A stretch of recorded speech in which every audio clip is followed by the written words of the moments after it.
안녕하세요. 이번 시간의 주제는 확률의 정의가 되겠습니다. 그래서 이번 시간의 키포인트는 먼저 용어를 정의해 보도록 하겠어요.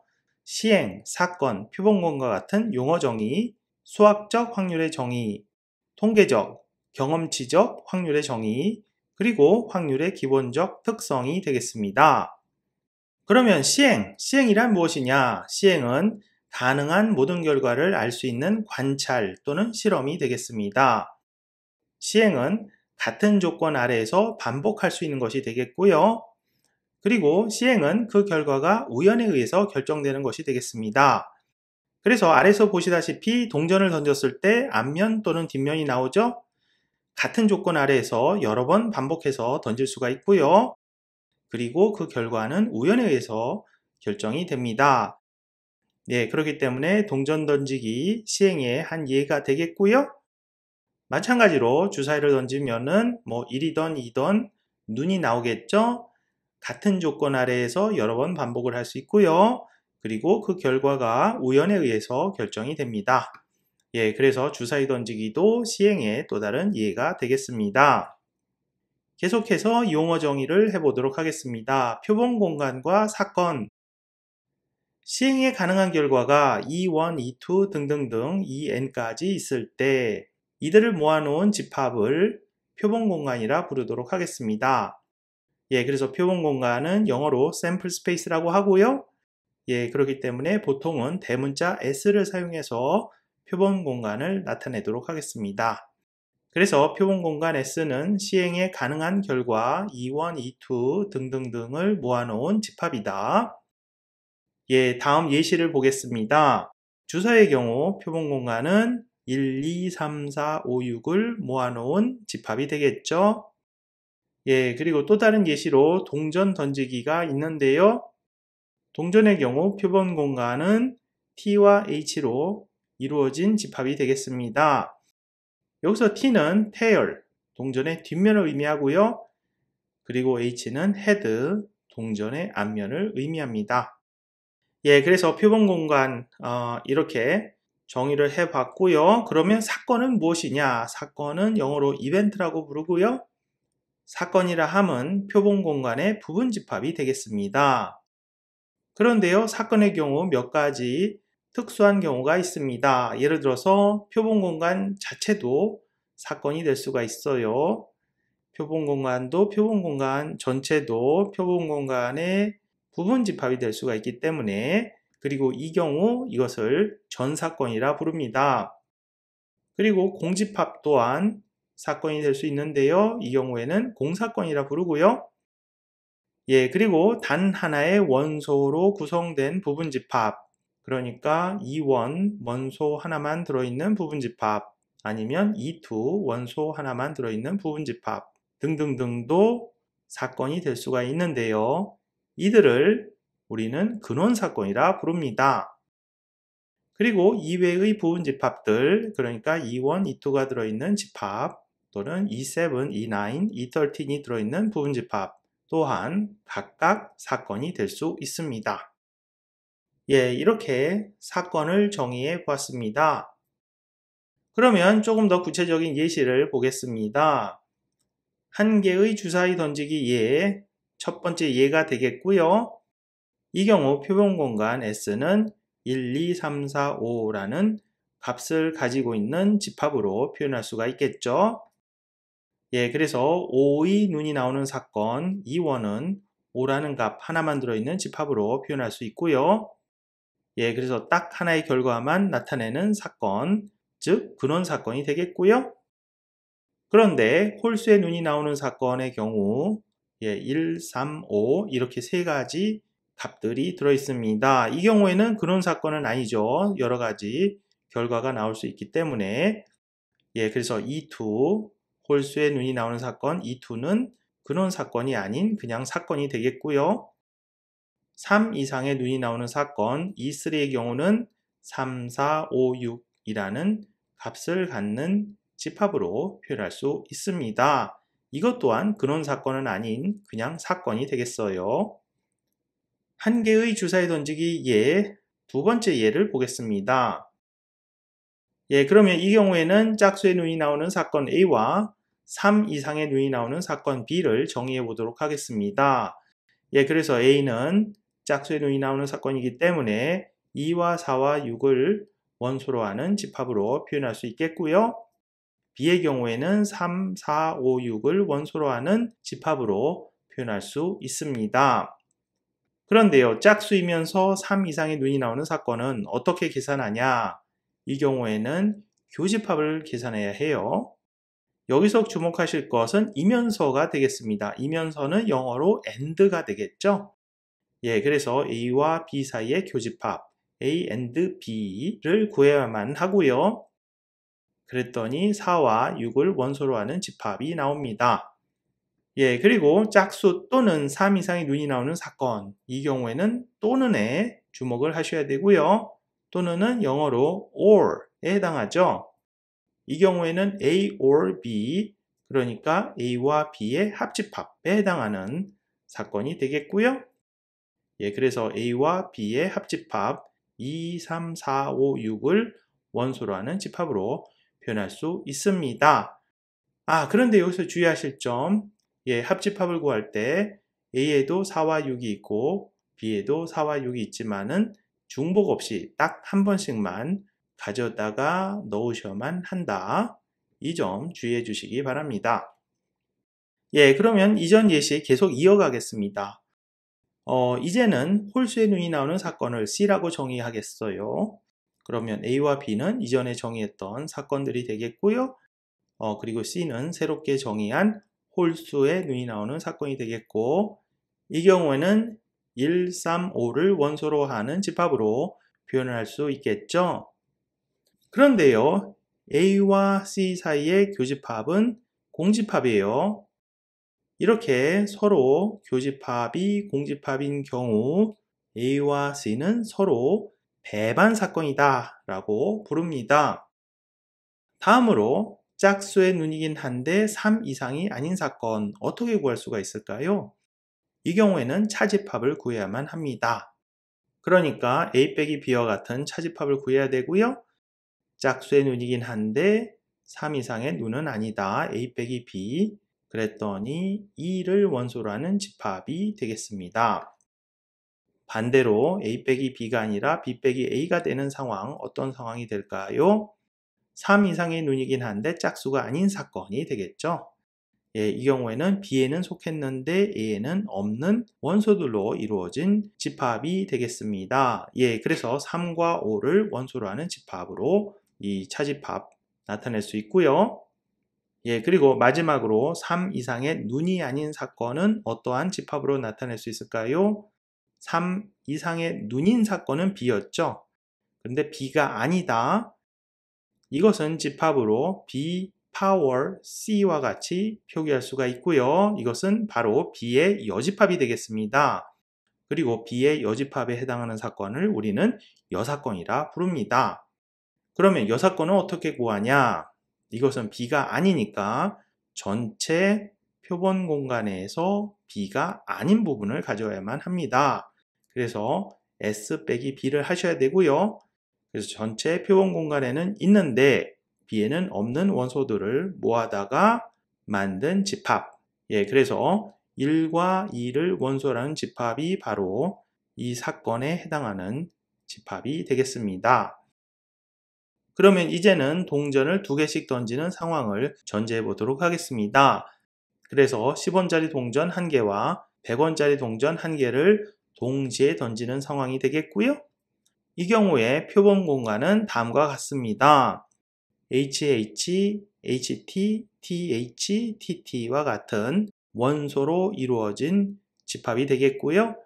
여기서는 이 괄호 안에 있는 이 짝들이 개개의 원소가 되겠고요. 그래서 여기서 HH가 의미하는 것은 첫 번째 동전도 헤드, 두 번째 동전도 헤드가 나온 상황.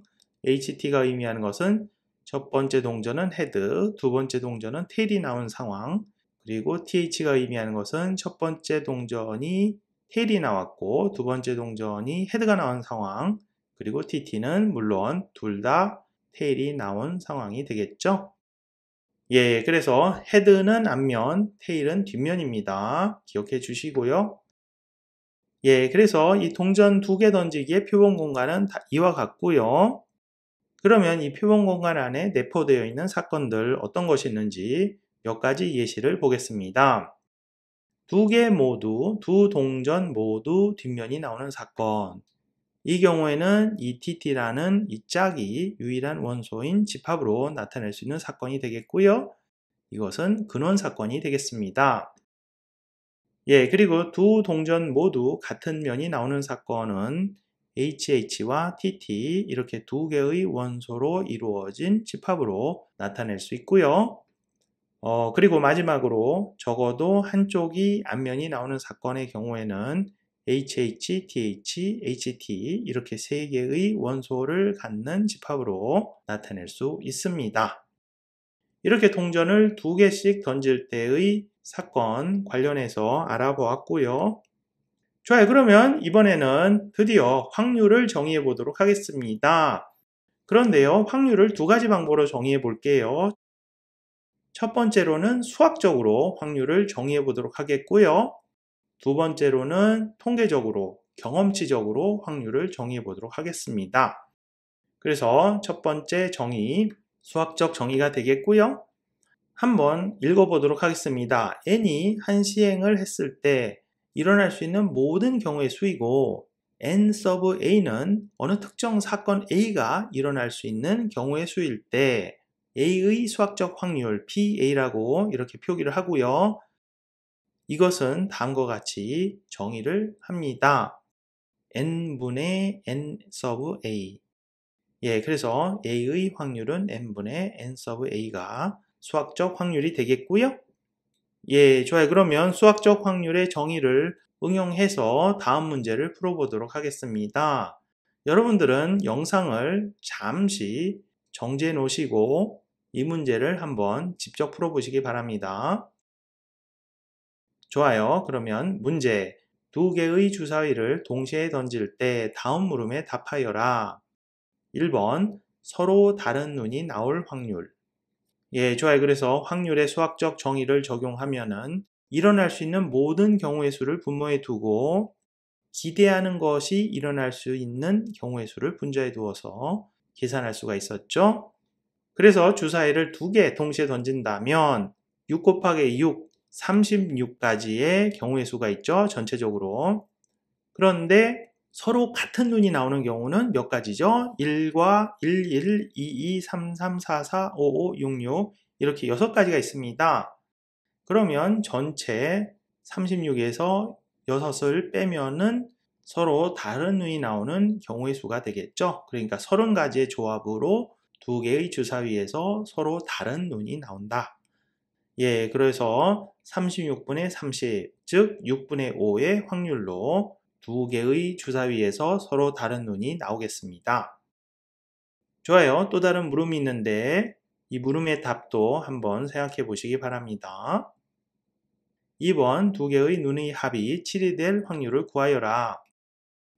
눈의 합이 7인 경우에는 1과 6, 2와 5, 3과 4, 4와 3, 5와 2, 6과 1이 나오는 경우가 되겠죠. 그러면 몇 가지죠? 6가지죠?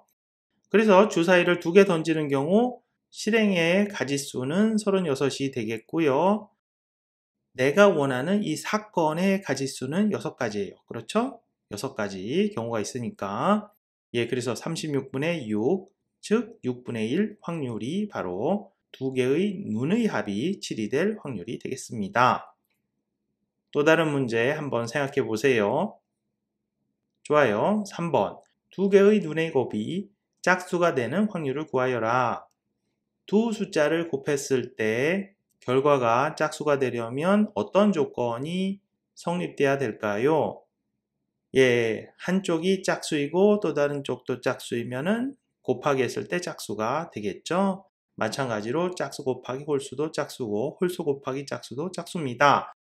그런데 1에서 6 사이에 3가지 짝수가 있고 또 3가지 홀수가 있습니다. 예, 그래서 짝수 곱하기 짝수의 경우는 3 곱하기 3, 9가지의 상황에 해당하고요. 짝수 곱하기 홀수의 경우에도 3 곱하기 3, 9가지가 되겠고 마찬가지로 홀수 곱하기 짝수도 9가지 상황에 해당합니다. 예, 그래서 이렇게 9가지, 9가지, 9가지 더하면은 총 27가지 상황에 해당하고요. 그래서 전체 36분의 내가 관심을 두고 있는 사건, 내가 원하는 사건에 해당하는 가지수 27 분자에 두고 계산을 하면은 4분의 3이 나옵니다. 이것이 바로 주사위 2개의 눈의 곱이 짝수가 되는 확률이 되겠습니다. 예, 그러면 이전에 말씀드렸다시피 확률을 통계적으로 정의해 보도록 하겠습니다. 통계적 또는 경험치적으로 정의해 보도록 하겠습니다. 어떤 조건 아래에서 실험 또는 관측한 자료의 총수를 n이라 하겠습니다. 예, 그리고 그 중에서 어떤 사건 A가 일어난 횟수를 n sub A라 할 때 상대도수는 다음과 같이 계산합니다. 상대도수는 n분의 na. 예, 여기서 n과 na는 횟수예요. 그렇죠? 가지수가 아닙니다. 이전 수학적 정의에서는 가지수를 사용했는데 이 경우에는 실제 관찰된 횟수입니다. 예, 그 차이점 주목해 주시고요. 예, 그래서 통계적 확률 A에 대한 통계적 확률은 다음과 같이 정의를 합니다. 그래서 이 경우에는 이와 같이 극한값을 구해야 돼요. 리밋을 구해야 되는데 실험의 횟수를 무한대로 했을 때 n분의 na 이 비율이 바로 A의 확률이 되겠습니다. 예, 그런데 현실적으로는 무한대로 이 실험이나 관찰을 할 수는 없습니다. 그렇기 때문에 많은 경우 이 상대도수를 가지고 통계적 또는 경험치적 확률을 정의해서 사용하곤 합니다. 하지만 형식적으로는 이것이 바로 통계적 정의라는 것을 기억해 주시기 바랍니다. 좋아요. 그러면 통계적 확률의 정의를 활용해서 다음 문제를 풀어보도록 하겠습니다. 잠시 영상을 멈추고 생각해 보시기 바랍니다. 문제, 통계조사에 의하면 신생아 1000명 중 출생 후 1년까지 살아남은 아이가 980명이다. 신생아의 1년 생존 확률은? 예, 그래서 실험한 모든 횟수, 카운트죠. 이거는 가지수가 아닙니다. 카운트예요. 예, 그래서 1000명을 카운트했어요. 1000명을 관찰했어요. 예, 그래서 분모에는 1000명이 들어가고요. 그리고 기대하는 것이 일어난 횟수, 생존이 바로 우리가 기대하고 있는 사건이죠. 예, 그래서 기대하는 사건이 일어나는 횟수는 980회. 예, 그래서 1000분의 980 하면은 0.98이 나옵니다. 예, 또 다른 문제 있습니다. 예, 좋아요. 그래서 문제, 한 개의 주사위를 10,000번 던져서 1의 눈이 1이라는 값이 1650번 나왔습니다. 그러면 1이 나올 확률을 구하여라. 어떤 분은 주사위니까 6분의 1 아니냐 생각하시겠지만 그것은 수학적 정의고요. 여기서 우리가 계산하고 싶은 것은 통계적, 경험치적 정의가 되겠습니다. 그래서 10,000번 관찰을 했어요. 10,000번 실험을 했고 우리가 원하는 결과 1650번 나왔습니다. 예, 그래서 10,000분의 1650, 0.165가 통계적 또는 경험치적 확률이 되겠고요. 물론 6분의 1하고 매우 가까운 값이 되겠습니다. 여기서 6분의 1은 확률의 수학적 정의였죠. 그런데요, 확률이 충족해야 되는 기본적인 몇 가지 특성이 있어서 언급해 보도록 하겠습니다. 예, 그래서 여기서 A는 임의의 사건이고 S는 전사건, 그러니까 표본공간 전체로 나타낼 수 있는 사건, 전사건이 되겠고요. 그리고 이것은 공사건이라 할 때 어느 특정 사건에 대한 확률은 0과 1 사이에 있어야만 합니다. 0보다 작을 수도 없고요. 음수일 수 없습니다. 그리고 1을 초과할 수도 없습니다. 그리고 전 사건에 대한 확률은 정확하게 1이 되어야 되고요. 마지막으로 공사건에 대한 확률은 정확하게 0이 되어야만 합니다. 예, 그래서 이와 같이 확률의 기본적인 몇 가지 특성 정리해 보았습니다. 그리고요, 확률의 기본적인 특성 한 가지 더 있습니다. 근원 사건들이 있었죠. 그래서 E1, E2 등등등에 해당하는 근원 사건들이 있었는데 개개 근원 사건의 확률이 P1, P2 등등등이라면 이들을 모두 더하면 정확하게 1이 되어야만 합니다. 그러니까 근원 사건 E1의 확률 P1 더하기 근원 사건 E2의 확률 P2 더하기 등등등등 해서 모든 확률을 더하면은 정확하게 1이 되어야만 합니다. 예, 이렇게 확률이 충족해야 되는 몇 가지 기본 특성 정리해 봤습니다. 예, 그러면 이번 시간 수업은 여기까지입니다. 감사합니다.